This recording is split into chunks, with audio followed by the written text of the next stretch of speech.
ইব্রাহিম উনি তারেক রহমানকে নেতা মেনে দল করেছেন, জোটে ছিলেন, উনি নিজে স্বীকার করেছেন।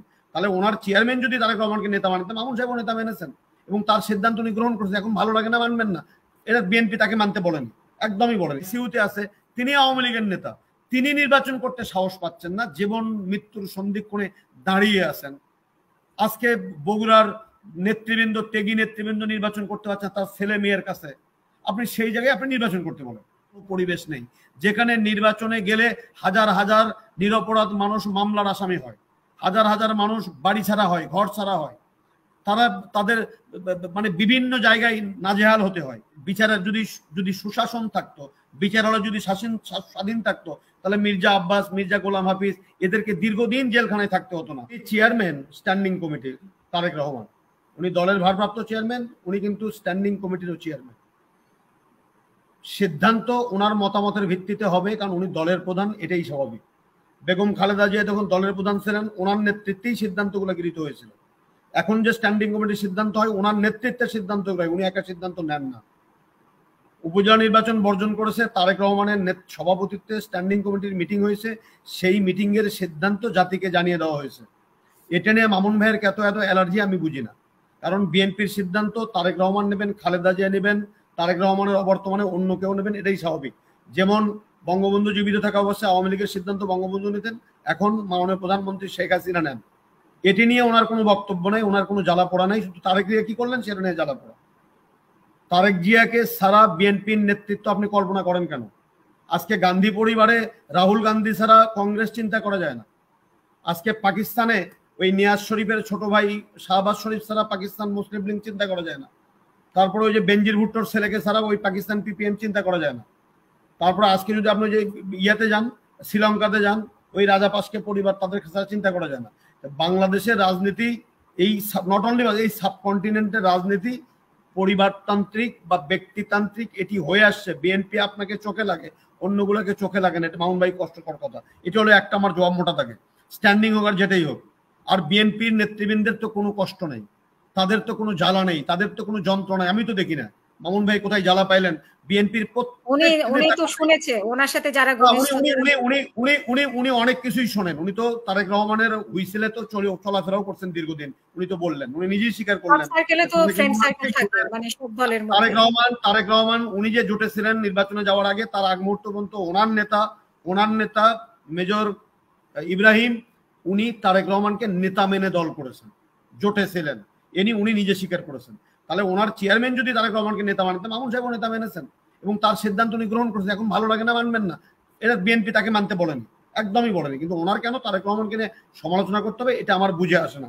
এটা হলো একটি কথা। দুই নম্বর কথা, আমার রিপন ভাই দীর্ঘদিন ধরে শুধু একটা কথা, ওই যে রবি ভাই করতে পারবে না কেন? উনি তো আওয়ামী লীগ নিয়েও সমালোচনা করতে পারবেন। উনি বিএনপির লোকের নামকে রেফারেন্স হিসেবে ইউজ করবেন কেন? উনি করুক না, যা খুশি উনি করুক, ওনার মতামত উনি দিক। কিন্তু বিএনপির লোকের নাম ব্যবহার করে সেই লোকের নাম আবার বলতেও পারবেন না উনি অন ইয়ারে। এটি তো হতে পারে না হাসিনা, এটি তো হতে পারে না। উনি অবশ্যই সমালোচনা করবেন নেতৃত্ব, কিন্তু বিএনপির স্ট্যান্ডিং কমিটির কোনো মেম্বার কি সমালোচনা করেছে? বিএনপির কোনো জেলা পর্যায়ের নেতা কি সমালোচনা করেছে? বিএনপির কোনো উপজেলার নেতা সমালোচনা করেছে? বিএনপির কোনো নেতা কি তারেক রহমানের নির্দেশকে বা স্ট্যান্ডিং কমিটির নির্দেশকে উপেক্ষা করে নির্বাচনী কর্মকাণ্ডে অংশগ্রহণ করেছে? করেননি তো। তাহলে যদি করে না থাকেন, হাজার হাজার নেতৃত্ব, আজকে দেখলাম সিলেটে যে সমস্ত নেতৃবৃন্দ উপজেলা নির্বাচনে দাঁড়িয়েছেন, তারেক রহমানের নেতৃত্বে গতকালকে যে স্ট্যান্ডিং কমিটির সিদ্ধান্ত হলো, তার প্রতি শ্রদ্ধা রেখে তারা প্রত্যাহার করে নিচ্ছেন। যদি নেতার নেতৃত্ব যদি কর্মীরা মানে, উনি তো মামুন ভাই তো বিএনপির কেউ না। মামুন ভাই তারেক রহমানের সিদ্ধান্তের সমালোচনা করবে, এটা প্রাসঙ্গিক, কিন্তু বিএনপির নেতৃবৃন্দর নাম ব্যবহার করে উনি করবেন, অথচ তাদের নাম বলবেন না, এটা অপ্রাসঙ্গিক। সেটা আমি বলছি। এটি আমি রিপন ভাইয়ের কথা একটু বলতে চাই। রিপন ভাই কোথায় নির্বাচন করবেন? যে নির্বাচনে আওয়ামী লীগের জেলা সভাপতি নোয়াখালীতে ভোটে দাঁড়াতে সাহস পাচ্ছেন না এখন আকরাম চৌধুরীর হুমকিতে, ভয়েতে, আপনি সেই নির্বাচনে বিএনপিকে যেতে বলেন? তারা তো দীর্ঘদিন তিনবারের উপজেলা চেয়ারম্যান, তিনি নোয়াখালী জেলা আওয়ামী লীগের না উপজেলা আওয়ামী লীগের সভাপতি। উনি হলো, ওনার নামটা আমার কাছে এখানে ছিল, নামটা মনে হলে পরে আমি বলবো। সেই ভদ্রলোক নির্বাচন করতে সমস্যা বোধ করছেন। তারপরে আমার সিংড়া যে উপজেলা, তার পার্শ্ববর্তী উপজেলা নন্দীগ্রাম, সেই সিংড়া উপজেলায় যাকে অপহরণ করে এখন আইসিইউতে আছে তিনি আওয়ামী লীগের নেতা, তিনি নির্বাচন করতে সাহস পাচ্ছেন না, জীবন মৃত্যুর সন্ধিক্ষণে দাঁড়িয়ে আছেন। আজকে বগুড়ার নেতৃবৃন্দ, ত্যাগী নেতৃবৃন্দ নির্বাচন করতে পারছেন তার ছেলে মেয়ের কাছে, আপনি সেই জায়গায় আপনি নির্বাচন করতে বলেন। নির্বাচন বিএনপি করবে না, এটা কি একবারও বলেছে? বিএনপি বলেছে আমরা নির্বাচন করার জন্য রেডি। আর বিএনপিকে বাদ দেন, জাতি তো নির্বাচনে অংশগ্রহণ করার জন্য উন্মুখ হয়ে বসে আছে। একটি নির্বাচনী পরিবেশ তৈরি করেন না, যেখানে অন্তত এই মন্ত্রী এমপিরা এই ধরনের কথা বলার সাহস পাবে না। দেশে অগণতান্ত্রিক অসাংবিধানিক কথা বললে বিচারের আওতায় যেতে হবে, আইনের আওতায় যেতে হবে, এই কথাগুলো বলতে হবে। এগুলো না বলে শুধু আসেন, তারপরে বিএনপিকে পস্তাতে হবে। কেন পস্তাতে হবে বিএনপিকে? বিএনপি যদি পস্তায়, বিএনপি পস্তাবে। আপনার বিএনপি এত এত দরদ হলো কেন আপনাদের?